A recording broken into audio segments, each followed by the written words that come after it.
الحمدللہ رب العالمین والصلاة والسلام علی محمد الامین۔ اعوذ باللہ من الشیطان الرجیم، بسم اللہ الرحمن الرحیم۔ خواتین و حضرات، ہم سورہ یوسف کی آیت 19 سے درس کی ابتدا کر رہے ہیں۔ اس سورہ میں سیدنا یوسف کی جو سرگزشت زیر مطالعہ ہے، اس میں بات یہاں تک پہنچ گئی تھی کہ بھائیوں نے انہیں کنویں میں ڈال دیا اور باپ کو جا کر یہ بتایا کہ ہم کھیل کود میں لگے ہوئے تھے، ایک دوسرے کے مقابلے میں دوڑ جیتنے کی کوشش کر رہے تھے کہ پیچھے سے بھیڑیا آیا اور یوسف کو کھا گیا۔ اپنی بات کو مزید مؤکد کرنے کے لیے وہ ان کا قمیص بھی ساتھ لائے جس پر خون لگا ہوا تھا، اور یہ بتایا کہ یہ وہی یوسف کا خون ہے۔ اس پر سیدنا یعقوب نے چند جملے کہے، ایک یہ کہ میں جانتا ہوں کہ تم اپنے دل سے ایک بات گھڑ لائے ہو، دوسرے یہ کہ میں نے اب اللہ سے صبر جمیلی کی توفیق مانگی ہے۔ یہ جس طرح کی بات ہو گئی ہے، اس میں کیا تحقیق کی جائے اور کیا معاملات کو کھوجا کریدا جائے، اس لیے میں اس کو اپنے رب پر چھوڑ رہا ہوں، وہی فیصلہ کرے گا۔ میرا تمہاری ان باتوں کے مقابلے میں اسی پر بھروسہ ہے۔ میں نے عرض کیا تھا کہ بندہ اگر اپنے کسی معاملے کو اس طرح کی مظلومیت میں اپنے رب پر چھوڑ دے تو پھر انفرادی طور پر تو یہ بھی ہوتا ہے کہ بعض معاملات کا نتیجہ اللہ تعالیٰ قیامت کے لیے مؤخر کر دیتے ہیں، اس لیے کہ انفرادی معاملات میں محشر وہی ہے۔ دنیا میں بھی کبھی کبھی نتائج نکل آتے ہیں، لیکن اصل نتیجہ وہاں نکلے گا۔ اس کے بالکل برخلاف قوموں کے معاملات، لیڈروں کے معاملات، وہ برسر زمین طے ہوتے ہیں، اسی دنیا میں طے ہوتے ہیں۔ وہ جو کچھ کرتے ہیں اس سب کا نتیجہ ان کے بھی سامنے آتا ہے اور ان کی قوموں اور جماعتوں کے سامنے بھی آتا ہے۔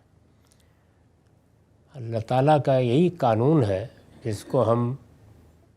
پوری تاریخ میں اسی طرح روبہ عمل دیکھتے ہیں۔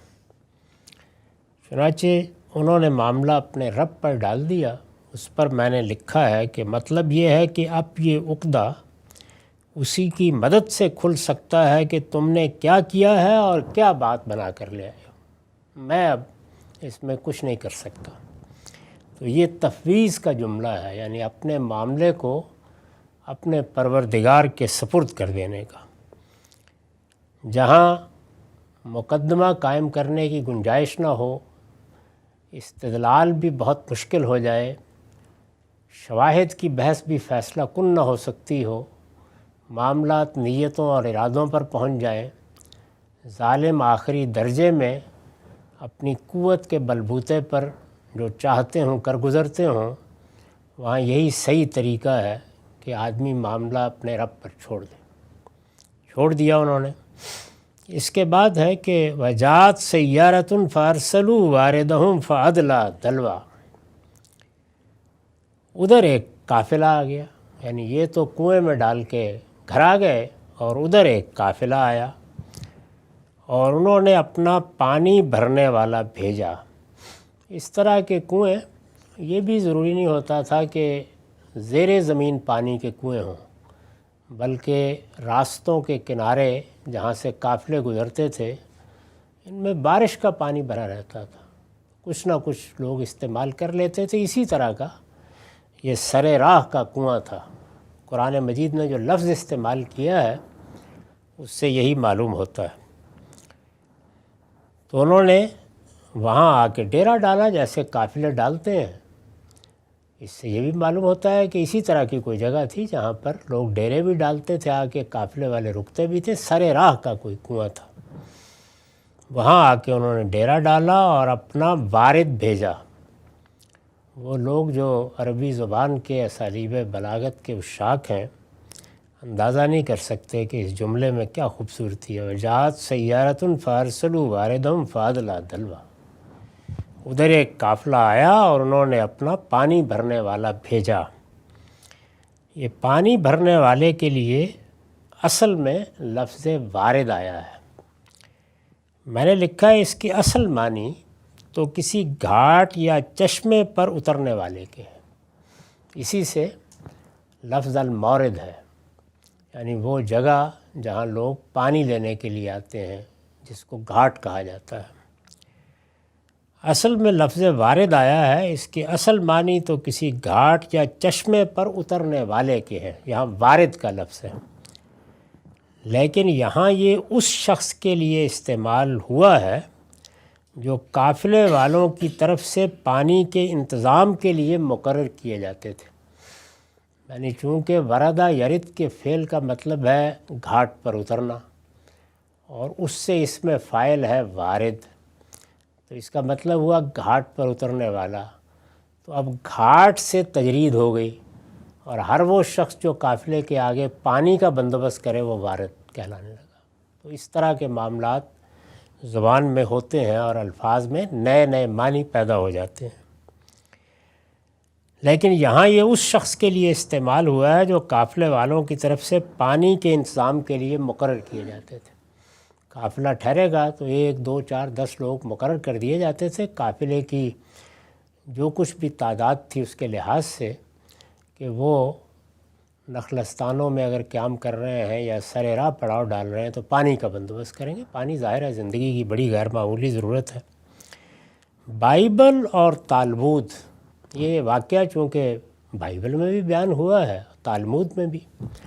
بائبل اور تالمود دونوں کی روایت ہے کہ یہ قافلہ، یعنی یہ جو قافلہ گزرا ہے یہ کہاں سے کہاں جا رہا تھا، تو ان میں یہ صراحت ہے بائبل اور تالمود میں کہ یہ قافلہ جلاد سے مصر جا رہا تھا۔ جلاد وہی علاقہ ہے جس کو اب شرق اردن کہتے ہیں موجودہ زمانے میں، جس کا دارالسلطنت اس زمانے میں ممفس تھا، جس کے کھنڈر قاہرہ کے جنوب میں 21 کلومیٹر کے فاصلے پر پائے جاتے ہیں۔ یہ اس علاقے میں سفر کر رہے تھے قافلے والے، اور وہاں یہ لوگ ٹھہرے، یعنی شرق اردن سے مصر جا رہے تھے۔ جلاد سے مصر جا رہا تھا، اور مصر کا دارالحکومت اس زمانے میں ممفس تھا۔ یہ قاہرہ بہت بعد میں بنا ہے، اس زمانے میں ایک دوسرا شہر تھا جس کے کھنڈر اب لوگ دیکھنے کے لیے جاتے ہیں، اور یہ قاہرہ سے کوئی 21 کلومیٹر کے فاصلے پر شہر ہے، اس کے آثار ہے، وہاں یہ لوگ جا رہے تھے۔ ادھر ایک قافلہ آیا اور اس نے اپنا پانی بھرنے والا بھیجا، اور اس نے اپنا ڈول کنویں میں ڈالا۔ اسی طرح سے پانی نکالتے تھے۔ ڈول ڈالتے وقت آدمی نیچے دیکھتا ہے کہ پانی کہاں تک ہے، دیکھا تو نیچے یوسف نظر آ گئے۔ یہ زیادہ گہرے نہیں ہوتے تھے اس طرح کے کنویں۔ پھر یوسف کو دیکھا تو پکار اٹھا، خوشخبری ہو، یہ تو ایک لڑکا ہے۔ یعنی اس نے دائیں بائیں دیکھ کے کہا کہ، اور اس میں بھی دیکھیے کیا الفاظ ہیں، کالا یا بشرا ھذا غلام، بشارت ہو، خوشخبری ہو، بھائی یہ تو پانی لینے گئے تھے، لڑکا ہے۔ یہ ذہن میں رہے کہ کسی اونٹ کا مل جانا، کسی ایسے نوجوان لڑکے کا مل جانا، یہ اس زمانے میں دولت مل جانا تھا، اس لیے کہ بردہ فروشی بہت عام تھی۔ تو اگر آپ کو سونا چاندی ملا ہے تو وہ بھی مال ہے، اور اگر آپ کو کوئی گائے بھینس مل گئی ہے تو وہ بھی مال ہے، اور اگر لڑکا مل گیا ہے یا کوئی اور آدمی مل گیا ہے جس کو آپ پکڑ سکتے ہیں تو وہ بھی مال ہے، لوگ بیچ دیتے تھے۔ تو انہوں نے دیکھا کہ یہ تو لڑکا ہے، پھر یوسف کو دیکھا تو پکار اٹھا، خوشخبری ہو، یہ تو ایک لڑکا ہے۔ وَأَسَرُّوهُ بِضَاعَةً، چنانچہ انہوں نے اس کو نکالا اور اس کو پونجی سمجھ کر چھپا لیا۔ ظاہر ہے کہ یہ ہمارے لیے تو گویا ایک متاع ہے، بڑی دولت مل گئی ہے، پیسے لے لیں گے۔ چنانچہ انہوں نے اس کو نکالا اور اس کو پونجی سمجھ کر چھپا لیا۔ واللہ علیم بما یعملون، اور جو کچھ وہ کر رہے تھے اللہ اس سے خوب واقف تھا۔ مطلب یہ ہے کہ ہم یوسف کے اس طرح کنویں میں گرا دینے کے بعد بے خبر نہیں ہو گئے تھے، اس کے وہاں ڈال دیے جانے کے بعد اس سے بے تعلق نہیں ہو گئے تھے۔ اللہ خوب واقف تھا کہ ڈالنے والے کیا کر کے گئے ہیں، وہ بھی براہ راست دیکھا جا رہا تھا، اور اب اس کے بعد یوسف کیا کر رہے ہیں اس پر بھی اللہ ہی نگران تھا۔ اور یہ لوگ اب یوسف کو نکال رہے ہیں تو اس میں سے بھی ایک ایک چیز کو دیکھا جا رہا تھا، اللہ اس سے خوب واقف تھا۔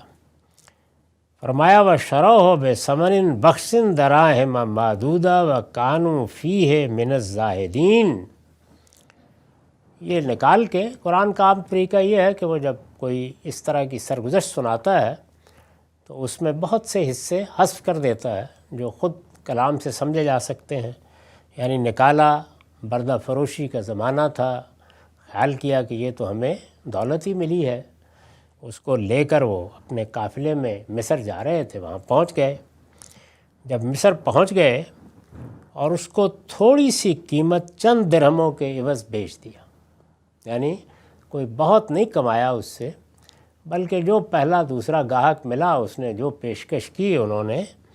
بیچ دیا۔ اس طرح کے بازار اس زمانے میں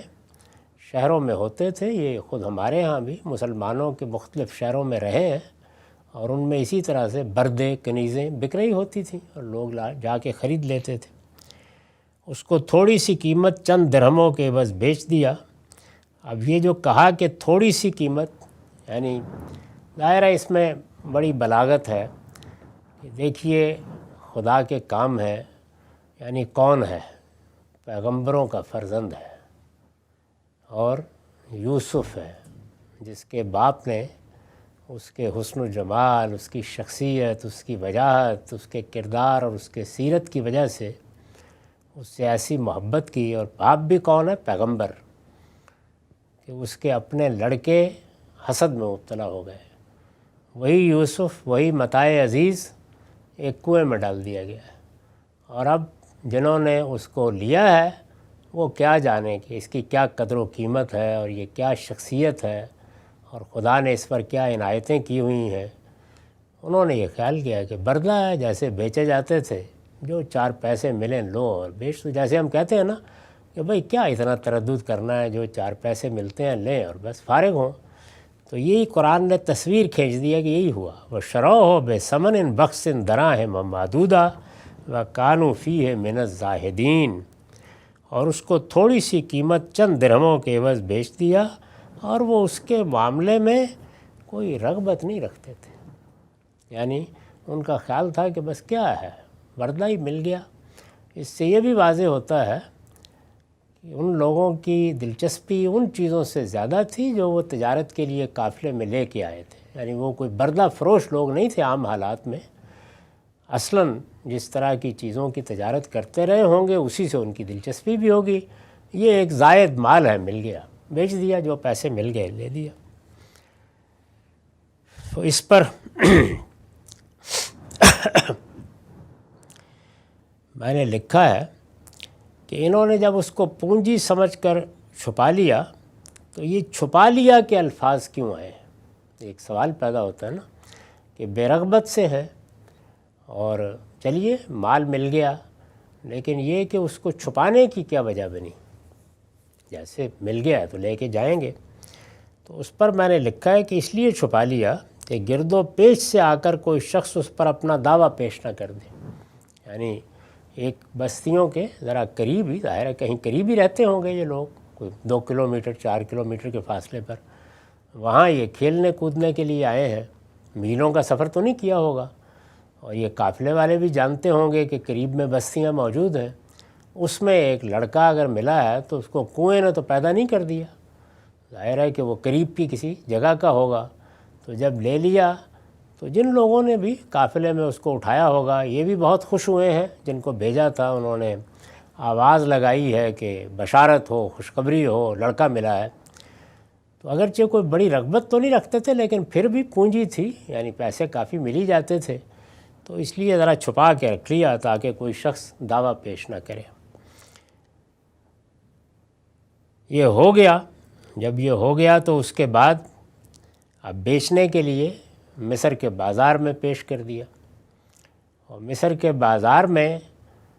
قیمت تو لگتی تھی لیکن قیمت بس ایسے ہی لگتی تھی کہ اگر آدمی یہ کہے گا کہ اس کے یہ اوصاف ہیں، یہ صفات ہیں، میں تو اتنے کم میں نہیں بیچتا،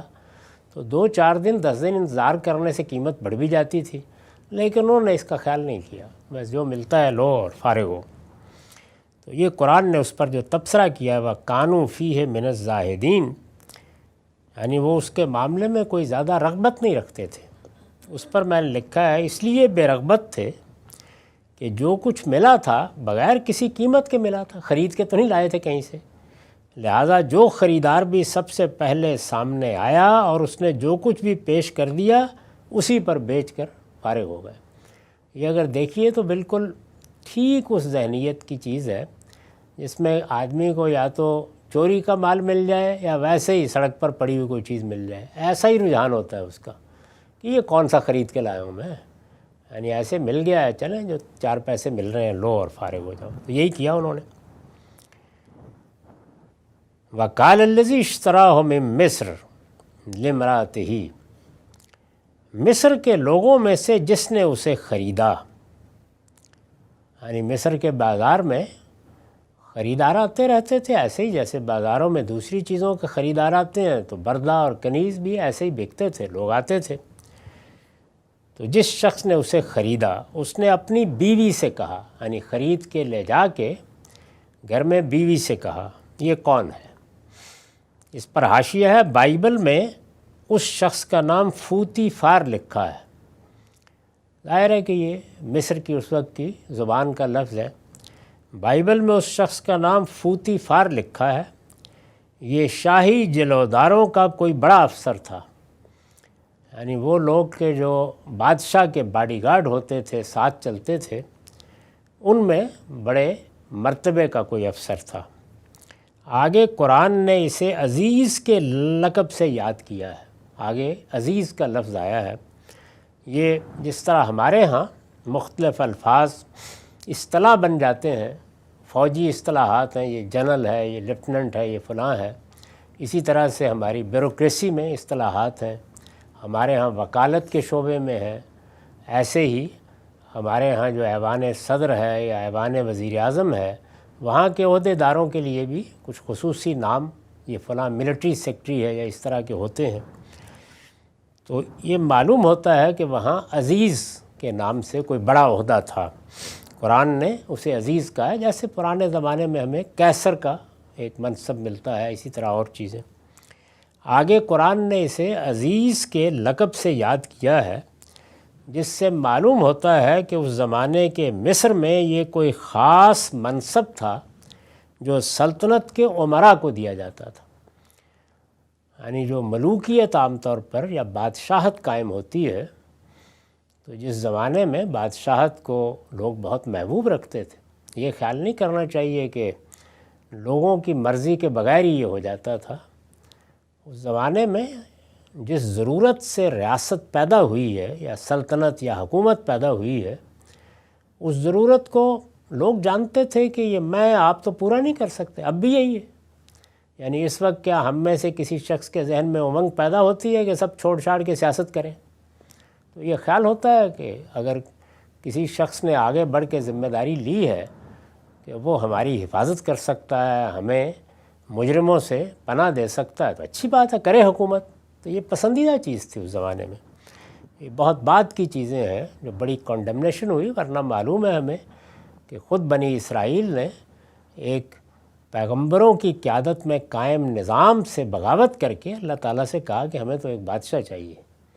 اس لیے کہ اس زمانے میں قومیں محبوب رکھتی تھیں اس کو کہ ان کا کوئی شان ہو، شکو ہو، بادشاہ ہو، اور وہ ان کے حفاظت کی ذمہ داری دے۔ یہ خیال بھی ہوتا تھا کہ مجرموں سے حقیقت میں بادشاہ لوگ ہی بچا سکتے ہیں، یہ آسان نہیں ہے۔ تو اس کے لحاظ سے جب حکومتیں بنتی تھیں تو ایک شخص تو حکومت نہیں کرے گا، تو اس وجہ سے بہت سی جگہوں کے اوپر زمین ہی تھی جس کی کاشتکاری نے یہ شہر آباد کیے، ملک بنائے، خانہ بدوشی کی زندگی ختم کی، تو جاگیردار ہوتے تھے، انہی کے بل پر یہ سب نظام چلتا تھا، اور عام طور پر وہی طریقہ اختیار کیا جاتا تھا جو ہمارے ہاں مغلوں میں ہم دیکھتے ہیں کہ ملک کی زمین ہے وہ سب بادشاہی کی ملکیت سمجھی جاتی تھی، وہ مختلف لوگوں کو دے دی جاتی تھی، بس وہ اس کے مالک نہیں ہیں، ایک طرح سے اس کے معاملات کو دیکھنے والے ہیں، وہ ایک جاگیر ہے، اس سے فائدہ اٹھاتے ہیں، وہ آگے منتقل بھی ہو جاتی تھی ان کی نسلوں کو، بادشاہ جب چاہتا ان سے لے لیتا تھا۔ ہمارے ہاں عام طور پر انگریزوں کے آنے سے پہلے تعلق دار کی اصطلاح استعمال ہوتی تھی اس کے لیے۔ تو اس طرح کے لوگ تھے کہ جن کے پاس بڑی بڑی بادشاہ کی دی ہوئی جاگیریں بھی ہوتی تھیں، اور ایسا بھی ہوتا تھا کہ کسی علاقے میں یہ جاگیریں پہلے سے موجود ہیں، کوئی نیا خاندان آیا تو پہلے اسی امراء ہیں، تو ان امراء کے ذریعے سے نظم چلایا جاتا تھا۔ اب بھی آپ ایک بیوروکریسی بناتے ہیں نا، اس کے بغیر تو نہیں چلایا جا سکتا، لیکن یہ اب دوسرے اصولوں پر بنتی ہے، تو اس زمانے میں امراء یہ کام کرتے تھے۔ یہ ذہن میں ہوگا کہ جو 1215 کا میگنا کارٹا ہے، جس کو انسانی حقوق کی اولین دستاویز کہا جاتا ہے، اور جس کے بارے میں یہ خیال کیا جاتا ہے کہ بیسک ہیومن رائٹس کا تصور بھی اس سے لوگوں میں عام ہوا، یا حقیقی معنی میں اس کی ابتدا ہوئی، اور اسی کے بطن سے جمہوریت برآمد ہوئی ہے، یعنی موجودہ زمانے کی جمہوریت۔ اور یہ معاملہ چونکہ امراء کے اور بادشاہ کے درمیان ہوا تو کوئی عوام وہاں زیر بحث نہیں تھے، تاہم اگر اس کی آپ مختلف شقوں کو پڑھیں تو یہ معلوم ہوتا ہے کہ ایک تو اس سے بادشاہ کے اختیارات کم ہوئے، دوسرے یہ کہ پارلیمنٹ جو امراء کا ادارہ تھا، اس زمانے میں تو دارالامراء یا ہاؤس آف لارڈز ہی ہوتا تھا، تو اس کی طرف منتقل ہوئے، اور پھر اس کے ساتھ کچھ قوانین کی پابندی لازم ہو گئی، یعنی بادشاہ نے سزا دینی ہے، فیصلہ کرنا ہے، کسی امیر کو معزول کرنا ہے، تو کچھ قانون کی ایک درجے میں حکمرانی، وہ بڑی ابتدائی سی چیزیں ہیں، لیکن وہ بھی انسانیت کے لیے ایک بڑا غیر معمولی قدم بن گیا۔ تو یہ امراء تھے جن کے ذریعے سے سلطنت کا نظام چلایا جاتا تھا۔ انہی امراء میں سے کوئی بڑا منصب تھا جو اس شخص کو حاصل تھا، اور اس منصب کے لیے وہاں جو لفظ استعمال ہوتا تھا وہ عزیز کا لفظ تھا۔ مصر کے لوگوں میں سے جس نے اسے خریدا، اس نے اپنی بیوی سے کہا، یعنی یہ تو اس شخص کا تعارف ہوا۔ اب بیوی، میں نے لکھا ہے کہ اس کا نام تالمود میں زلیخا لکھا ہے، ہمارے ہاں اس کا جو تلفظ رائج ہو گیا وہ زلیخا ہے، یہ لوگوں نے اردو میں لکھا ہوا پڑھ لیا ہے، اصل تلفظ زلیخا ہی ہے، اور تالمود میں یہ زلیخا ہی آیا ہے۔ اس کا نام تالمود میں زلیخا لکھا ہے۔ اس نے اپنی بیوی سے کہا اس کو خاطر سے رکھنا، یعنی خرید کے جب گھر لے گیا تو بیوی کو اس نے کہا کہ اس کو خاطر سے رکھنا، یعنی اس کا خیال رکھنا جیسے ہم کہتے ہیں۔ اس کے لیے بھی کیا عربی ہے، وَقَالَ الَّذِي اشْتَرَاهُ مِن مِّصْرَ لِامْرَأَتِهِ أَكْرِمِي مَثْوَاهُ، اس کا ذرا خیال رکھنا، اس کے معاملات کو اچھے طریقے سے کرنا۔ عَسَىٰ أَن يَنفَعَنَا أَوْ نَتَّخِذَهُ وَلَدًا، امید ہے کہ ہم کو نفع پہنچائے، یعنی ظاہر ہے کہ یہ غلام بعض اوقات اپنے آقا کے حسن سلوک کی وجہ سے بڑے وفادار ہو جاتے تھے، معاملات کو دیکھتے تھے، بلکہ بعض اوقات اس زمانے کی تاریخ پڑھنے سے معلوم ہوتا ہے کہ بڑی بڑی ذمہ داریوں پر فائز کر دیے جاتے تھے، اور اولاد سے بھی زیادہ بعض موقعوں پر وفاداری کا اظہار کرتے تھے۔ اس طرح کے محلات میں اور بڑے لوگوں کے ہاں سازشیں بھی ہوتی رہتی ہیں، اس لیے کہ دولت ہے، مال ہے، یہ چیزیں ہیں، تو اس میں وفادار غلام بعض اوقات بیوی اور اولاد سے بھی بچانے کا فریضہ انجام دیتے تھے، تو بڑے محبوب سمجھے جاتے تھے۔ تو انہوں نے کہا کہ عَسَىٰ يَنفَعَنَا، امید ہے کہ ہم کو نفع پہنچائے، یعنی مجھے اس کی پیشانی پر اچھے آثار نظر آ رہے ہیں، میرا خیال ہے کہ یہ نافع ہوگا، ابھی تو لڑکا ہے، ذرا بڑا ہوگا تو نافع ہوگا، اس میں وفاداری کے آثار نظر آتے ہیں، ذمہ داری کا احساس نظر آتا ہے، نفع پہنچائے۔ او نتخذ ولدا، یا ہم ہو سکتا ہے کہ اس کو اپنا بیٹا ہی بنا لیں، یعنی اس کو متبنہ کر لیں، اپنا بیٹا بنا لیں۔ اس پر میں نے لکھا ہے کہ اس سے واضح ہے کہ حضرت یوسف کو دیکھتے ہی اس نے سمجھ لیا کہ یہ کوئی غلام نہیں ہے، یعنی یہ ادھر ادھر سے بکتا ہوا غلام نہیں آیا جو برسوں غلامی میں بسر کر چکا ہے، بلکہ شریف خاندان کا لڑکا ہے جو کسی وجہ سے ان بیچنے والوں کے ہاتھ لگ گیا ہے۔ یعنی یہ اندازہ ہو گیا اس کو، ظاہر ہے کہ بچے کو دیکھ کر اس کا لباس، اس کا اسلوب، بات کرنے کا طریقہ، مزید یہ کہ اس وقت تک وہ غالباً بے اولاد تھا، اس لیے اس نے سوچا کہ یہ لڑکا اس کی امیدوں پر پورا اترا تو وہ اسے متبنہ کر لے گا، بیٹا بنا لے گا، اس کو اپنا پالک بنا لے گا۔ تو یہ اس نے اپنی بیوی سے اپنے خیال کا اظہار کیا۔ کذالک وکذالک مکننا لیوسف فی الارض، اس طرح یوسف کو ہم نے اس ملک میں جگہ دی۔ یہ دیکھیے اس جملے کو اب ساتھ ملا کے کہ جب یہ سب ہو رہا تھا تو ہم دیکھ رہے تھے اوپر، تو فرمایا کہ یہ بندوبست ہم نے کیا، کچھ ایک آدھ دن گزارنا پڑا وہاں کنویں میں، جلد ہی قافلہ آ گیا، زیادہ تکلیف نہیں ہوئی، وہ لے کے پونجی سمجھ کے مصر پہنچ گئے۔ بازار میں بھی کچھ رسوا زیادہ نہیں ہوئے، بلکہ جلد ہی اچھا خریدار مل گیا۔ خریدار بھی وہ ملا کہ جو شاہی محل سے متعلق تھا، تو اچھے ماحول میں آ گئے۔ تو فرمایا کہ اس ملک میں ہم نے اس اہتمام سے، یعنی پہلے دن ہی یہ اہتمام کر دیا، جگہ دی۔ کیوں؟ وَلِنُعَلِّمَهُ مِن تَعْوِيلِ الْأَحَادِيثِ، اس میں ایک جملہ حذف کر دیا جو بالکل واضح ہے، اس کو کھول دینا چاہیے۔ ملک میں جگہ دی اس لیے کہ اسے برگزیدہ کریں، یعنی ہم نے چونکہ اس سے کچھ کام لینے، اس کو کوئی ذمہ داری دینے کا فیصلہ کر لیا تھا۔ یہ جو اشتباہ ہے یا استفاء ہے یا برگزیدہ کرنا ہے، یہ خاص تعبیر ہے کہ اللہ کسی بندے کو اپنے کسی کام کے لیے خاص کر لے۔ تو فرمایا کہ ہم نے فیصلہ کیا کہ اس کو ہم برگزیدہ کریں گے۔ ظاہر ہے کہ اس کا مطلب یہی ہے کہ کوئی ذمہ داری دی جائے گی، اور اس ذمہ داری میں سب سے بڑی ذمہ داری نبوت ہی رہی ہے، تو یہ اسی کی ایک لحاظ سے بشارت بھی ہے، اور اس لیے کہ اسے باتوں کی حقیقت تک پہنچنا سکھائیں۔ تو یہ دو باتیں یہاں کہیں، ایک لفظوں میں بیان ہوئی اور ایک گویا جملے سے آپ نمایاں ہو رہی ہے۔ تو میں نے جو حصہ اس کا حذف ہوا ہے اس پر لکھا ہے کہ جملہ معللہ کا معطوف علیہ ہے، جسے غایت وضاحت کی بنا پر اصل میں حذف کر دیا ہے۔ ابھی کوئی طالب علم پوچھ سکتا ہے کہ یہ کیوں مانا جائے کہ حذف کر دیا ہے، تو اس کی وجہ یہ ہے کہ ایک واو قرآن مجید نے یہاں رکھ دی ہے، جو گویا انگلی اٹھا کے بتا رہی ہے کہ یہ حذف ہو گیا ہے۔ تو یہ عربی زبان کے وہ اسالیب ہیں جو قرآن کی زبان میں بہت اختیار کیے گئے ہیں۔ دوسری بات یہ تھی کہ اسے باتوں کی حقیقت تک پہنچنا سکھائیں۔ میں پہلے بھی عرض کر چکا ہوں کہ عام طور پر اس کا ترجمہ لوگ کر دیتے ہیں کہ خواب کی تعبیر بتائیں، وہ اس کا ایک حصہ ہے، یعنی ایک پہلو وہ بھی ہے۔ یہ ایک بڑی جامع تعبیر ہے، کیونکہ انسان کو اس دنیا میں سب سے بڑھ کر اسی کی ضرورت ہوتی ہے کہ وہ حقیقت تک پہنچنے کی صلاحیت پیدا کرے۔ یہی بڑے لوگوں سے آپ بات کریں تو ان کا سب سے بڑا شرف یہی ہوتا ہے کہ وہ چیزوں کو ظاہر کے بجائے اس کی حقیقت میں پہنچ کر سیکھ بھی لیتے ہیں اور سکھا بھی دیتے ہیں۔ تو اس پر میں نے لکھا ہے کہ یہ جو کہا کہ اس کو ہم باتوں کی حقیقت تک پہنچنا سکھائیں، تو اس کا مطلب کیا ہے؟ یعنی بدویت سے نکال کر، دیہاتی زندگی سے آئے تھے، بدویت سے نکال کر مصر جیسے متمدن اور ترقی یافتہ ملک میں جگہ دی، وہاں سے اٹھایا، اور اٹھا کر اس زمانے میں مصر ایسے ہی تھا کہ جیسے کوئی آدمی ہمارے کسی گاؤں سے اٹھا کے امریکہ پہنچا دیا جائے یا برطانیہ پہنچا دیا جائے۔